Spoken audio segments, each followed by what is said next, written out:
Hey, what's going on guys, Chris here, and today I'm going to be running over my best settings for Battlefield 1. Seems like quite a lot of people out there are pretty eager to find out what they are, as I'm constantly getting asked about them, and so by popular demand, I think it's best if I just run over the settings in a video. Now for starters, I do like to play Battlefield 1 on the PS4 Pro, so this video is probably not going to be super interesting if you play on PC, as keyboard and mouse settings are going to feel completely different to that of a controller. But if you have a PS4 or an Xbox One and like to play on console, then some of these settings might translate over to you pretty well. Though do keep in mind that these are the settings that I usually like to use, which I've been fine-tuning since the game came out, and so although I think they're pretty good, they might seem rubbish to someone else, as settings in video games are very subjective, and everyone's going to have their own preferences. At the end of the day, there is no ultimate settings. So I'd like to start off with some of the video settings in the options menu, get those out of the way. As far as brightness goes, I tend to have this at about 70%. This is obviously going to depend a hell of a lot on your TV and the room that you're playing in, and it's best to bump it up or down depending on whatever feels right for you. I've perhaps got it a tiny bit brighter than it should be, but that's mainly so I can easily spot those Hellregal campers chilling in dark corners. Always best to find them before they find you. ADS field of view, I have this set to 74. If it's too high, it ends up looking like you're playing in a goldfish bowl, and if it's too low, the gun looks friggin' massive. 74 feels like a good middle ground, and that goes for the vehicle third person setting too. ADS field of view, I like to switch this on.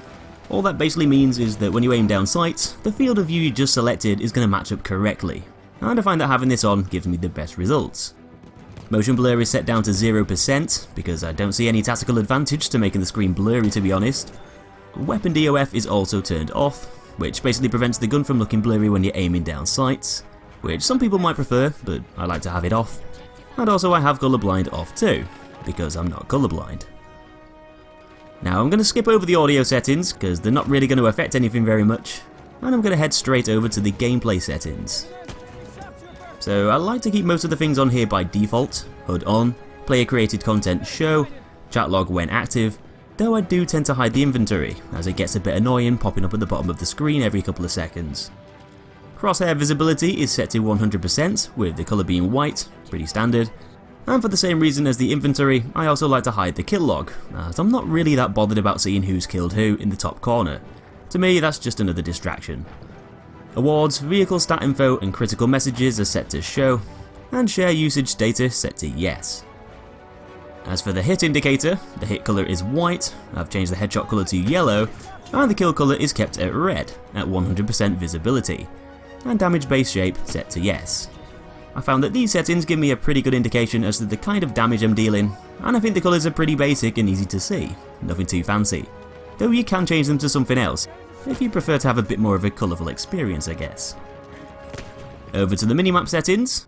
I keep the texture opacity at 50%, rotate with view, yes, and I like to give the zoom radius a bit of a boost, so I can see things further away on the map, give me a better awareness of my surroundings, with flight zoom radius set to 304, and vehicle and on-foot zoom radius set to 165.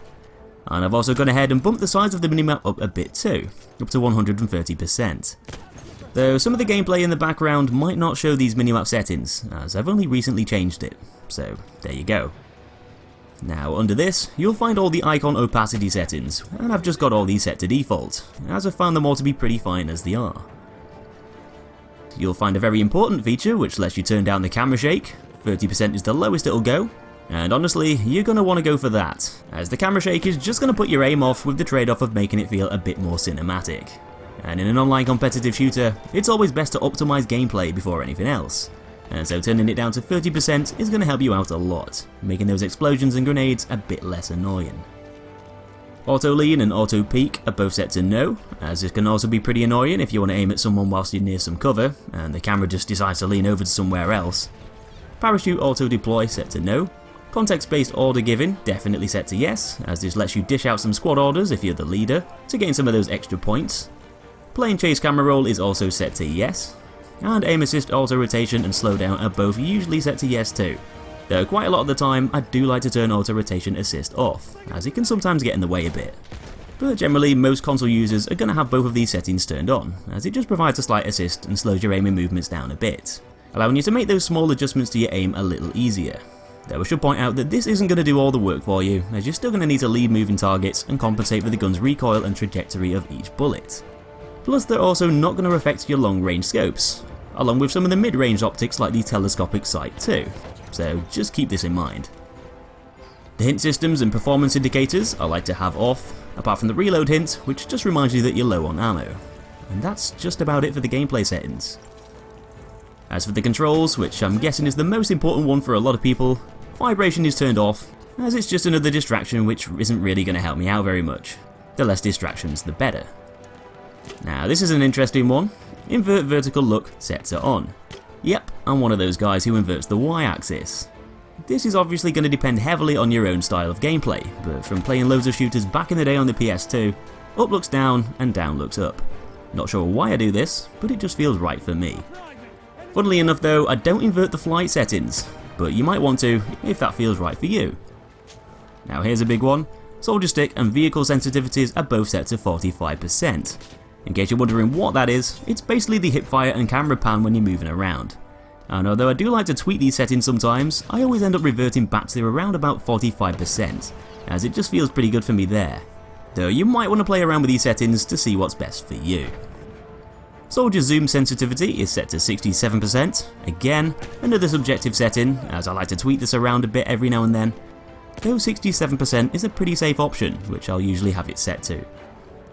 Soldier sprint is set to press, and double tap forward to sprint is turned off, as this just seems like the normal kind of settings that most games tend to have, and it just feels like you have more control over your movements with them set like this. And that also goes for the last three settings in this section, regarding zooming and steadying scope, as these are all set to hold, which just feels right. Over to the advanced control settings now, which is a very important one. Stick aiming acceleration is set to 0%, as this is going to turn the acceleration, which I don't really like, off, and it tends to give better results this way. Now by default, the game is automatically set to about 22% center dead zone for each stick, which is way too high for most people, as it basically makes your thumbsticks less reactive when they're pushed. So if you take anything away from this video, this is probably going to help you out the most. Lowering the center dead zone for both sticks, especially the right one, is almost definitely going to improve your aim. As you can see here, I've got it set to 0%, as I want full control over my aim. Though a lot of people are probably going to prefer having these set to between the range of 5 to 10%, as having it lower than this can make aiming a bit too sensitive for some players. Though if you practice at those lower percentages, I'd definitely advise going lower, or turning the dead zone off completely if you can. With that said, axial dead zone is set to 15%, and this setting just seems natural, and the max input threshold is set to 100% too.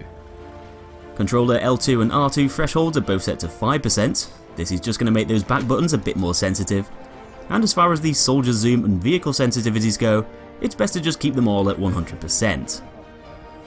I've got vehicle aim relative control off, but I've turned the decouple aiming from turning setting on, so I can aim independently from the vehicle's movements. Uniform soldier aiming is on, but instead of it having set to 133% like a lot of people tend to have it at, I've actually gone and set it at 0%, which makes aiming seem a bit more precise at longer ranges. 133% feels pretty good too, and 178% feels fine also for a bit of a sharper movement, and both of these are technically the settings best optimised for most TVs. Though I've got to admit, I usually have the best results with it set to 0%, so I tend to just leave it there. So last of all is the control schemes, which I've gone and customised slightly, swapping some of those buttons around for a more tactical layout. Firstly, for the soldier gunner, driver, horse and pilot buttons, I've basically swapped L2 and R2 buttons to the L1 and R1 buttons, meaning that I can aim and fire with those front bumpers instead of the triggers. This is mainly down to them being a bit more responsive than the triggers, but it's probably also just down to me, being so used to aiming with L1 and firing with R1 on the PS3. And another thing that I've swapped over is crouch and melee for the soldier buttons, which is the same as the alternate setting.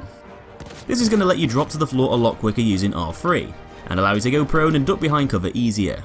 And this is a setting that I've always changed over in FPS games when given the option. But anyway, there it is guys, that's pretty much it.